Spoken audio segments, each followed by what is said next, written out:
Hi everybody, and welcome back to MBA Bites, your go-to podcast for insights and ideas from students, alumni and friends of the University of Galway Executive MBA. My name is Dr Orla Lenihan, MBA Director at University of Galway, and I'm delighted to welcome to MBA Bites our guest today, Dr Geraldine McGinty. Geraldine is an internationally recognised expert in healthcare strategy and imaging economics, a professor of radiology and population health sciences at Weill Cornell Medicine in New York City. Geraldine also serves as Senior Associate Dean for Clinical Affairs and Faculty. Geraldine, thank you for joining us today. Thank you for having me. So it's clear from that introduction, Geraldine, that you wear many hats: physician, leader, researcher, teacher and board member. But I would like to start by taking you back to the beginning of your medical career and specifically your clinical expertise in women's imaging. Could you describe for our listeners what this work involves and I suppose what inspired you to pursue a career in radiology in the first place? Well, I will say that I think I made the decision to go into radiology during a summer after my second medical year, where I worked as a nurse's aide in a large hospital in the UK. And what I saw there was everyone would gather around the patient's bedside to try and figure out what was wrong. And then I would wheel the patient down to radiology. And it seemed like that was where we got all the answers. So I love that idea of diagnosis and solving a puzzle, a diagnostic puzzle. I also loved anatomy and was fascinated by technology. So all of those things come together very nicely in radiology. In thinking about where to subspecialize, I was really interested in women's health and not just the diagnostic process, and I ended up specializing in breast cancer diagnosis, but the idea that if we're going to screen populations, we have to think about systems of care. So that interest in population health and how we design systems for a large group of patients rather than the important interaction we have with just one patient at a time, that was intriguing to me. So women's health seemed like a good choice. Okay, so I can tell from your answer that you were clearly in love with the clinical work and the diagnostics and solving problems. But surprisingly enough, then you transitioned from purely clinical practice into a leadership role at a relatively early stage in your career. And then all of a sudden you became responsible for the management of things like services, staff, strategy and budgets. So how did your clinical background influence your leadership style in those early years? Well, I will say that leadership role was pretty accidental. I came out from my training at a very difficult time, just after then First Lady Hillary Clinton had tried and failed to reform US healthcare. So I was really not faced with a lot of great choices. But this job came along and, after an initial job, which was very much a plan B, this one was really appealing and challenging. I was asked by one of the big teaching hospitals in New York to start an outpatient imaging practice from scratch for them. They were worried that they were losing outpatients to private practice competitors because they couldn't provide the level of service. So I was brought in. Don't ask me what they saw. I was attending construction meetings. I had to hire staff. And candidly, my clinical background didn't really prepare me at all because, I think, especially in the way we were trained at that time, I think it has evolved now. I hope it has evolved now. It was all about you're the doctor, you're the smartest person in the room, you have to make all the decisions. So I took a lot on myself, and I really didn't have the experience of understanding how to build and lead an effective team. A lot of the financial aspects of the job, I was clearly winging it. I taught myself Excel. I would say I was poorly prepared for leadership. Okay, well, that really leads me nicely into my next question then, because I believe it was at this point in your career where you decided to undertake an MBA in Columbia University.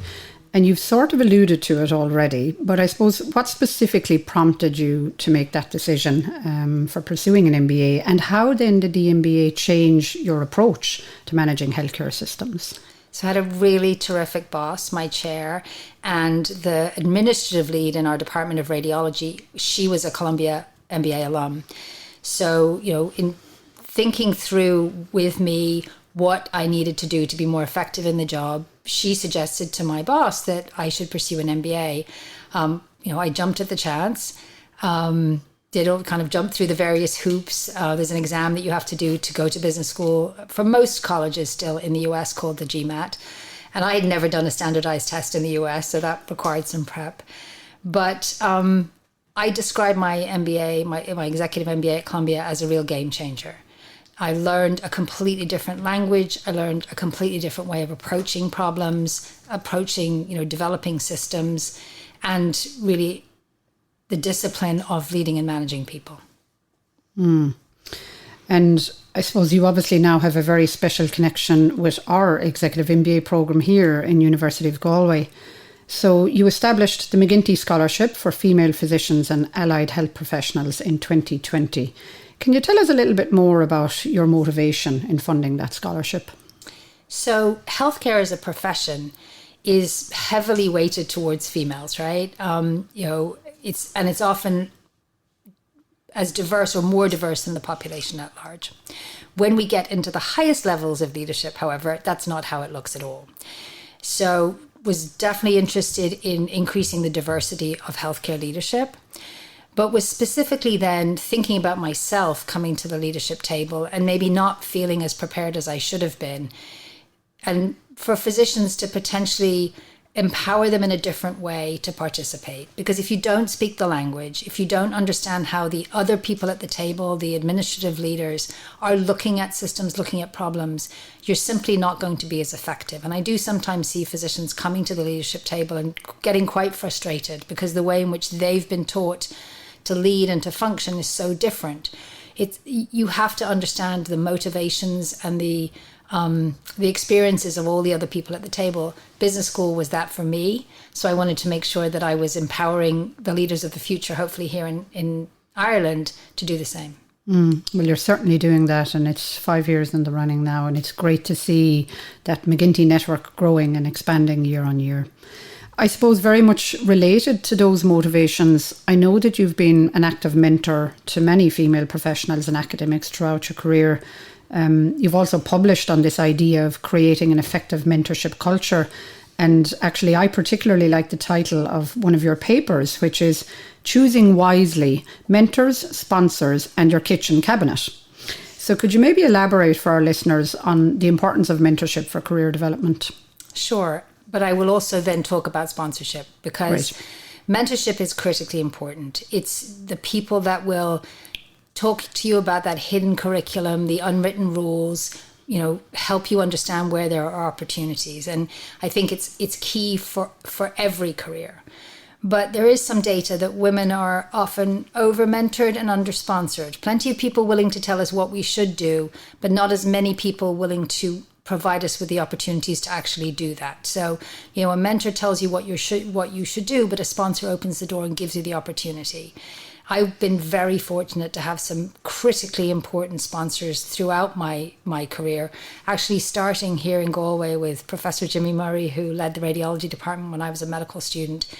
And he was really instrumental in my getting a training spot in the US, which was not easy for an international graduate in a competitive specialty like radiology. So mentorship's important. Sponsorship is, I think, even more important for women. And then that concept of the kitchen cabinet, the idea that you shouldn't just rely on one mentor or one sponsor. There'll be different challenges in your life where there'll be people who have the relevant experience to support you. But diversity is always empowering and to me always leads to better decisions. So having a range of opinions that you can count on, a range of people that you can rely on for advice, I think is also essential. Yeah, that's really important. Some really nice insights there. And I think it's very important to highlight that difference between mentorship and sponsorship. So thanks for clarifying that for us. I suppose related to, challenges that healthcare leaders are facing at the moment, can we talk a little bit more broadly, I suppose, about the healthcare system and the challenges and issues that are facing healthcare organisations? Firstly, I suppose, what do you think are the most pressing issues? And secondly, do you have any specific thoughts on artificial intelligence and what impact that might have in the future? I have lots of thoughts on artificial intelligence, but let's start with health systems in general. I practice in a system which is the most expensive in the world, and for some people is the best in the world. But for many people, including people mere miles away from where I practice, is very far from what we would want it to be. We spend almost 20% of our national output in America on healthcare.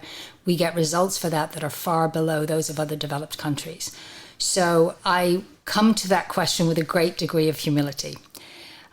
What I think are some universal tenets that we need to think about in designing health systems is that, good healthcare can't be just for people who have the resources to afford it in a system where there's a real connection between what you can pay and the outcomes that you get.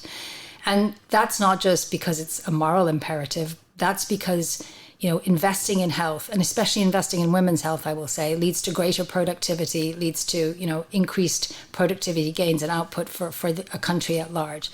So I think we have to think about how we design systems that empower and are available to all.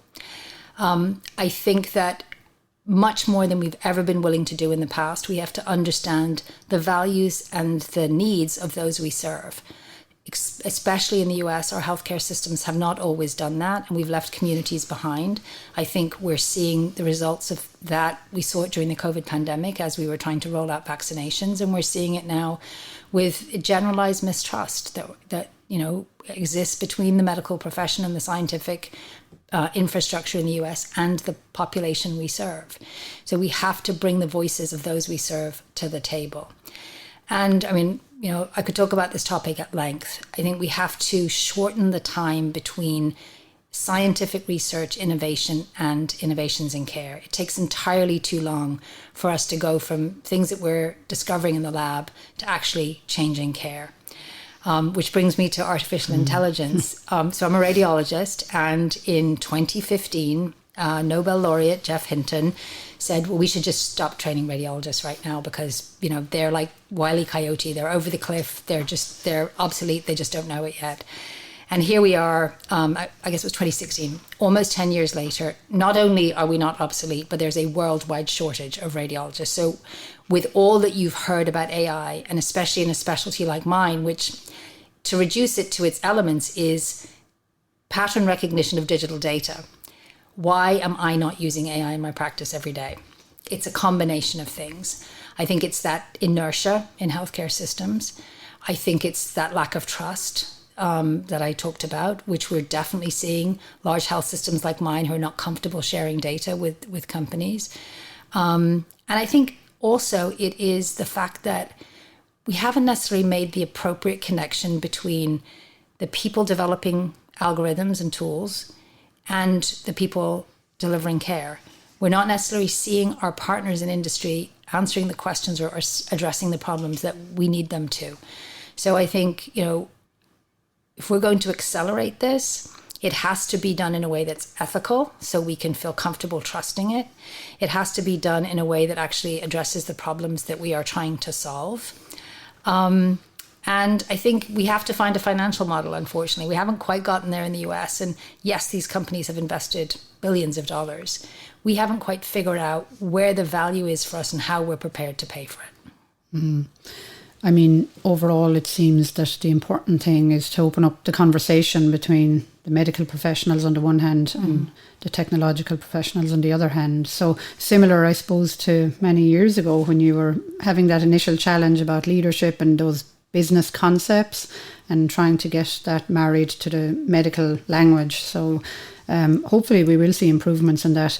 Can I ask you, are there any healthcare systems that you do admire around the world? Is there any that you think we could try to replicate? Or I think there are elements of excellent healthcare in so many systems.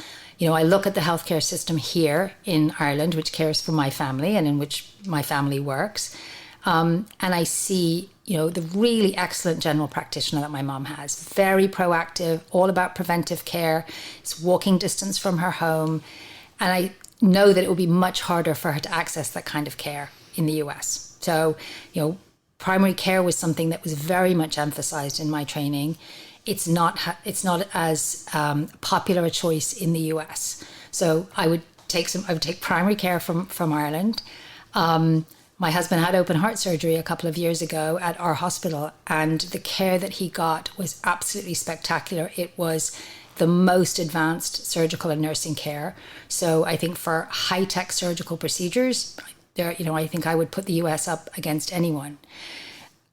Thinking about things like population health strategies, I look at Singapore, where they have, it's a small nation and a very centralized, quite unifying governmental structure, we'll say. And they have been able to really think about population health in a way that's not available to us in the US with our federation of states and kind of patchwork quilt of healthcare regulatory authorities. So there are things that I would pick from many, many health systems, but certainly a lot to be proud of here in Ireland. I would never want to downplay some of the things that are really exceptional about the Irish healthcare system. Okay, that is wonderful to hear. Lastly, before we finish up, Geraldine, can we briefly touch on your boardroom experience? Because I know that you've served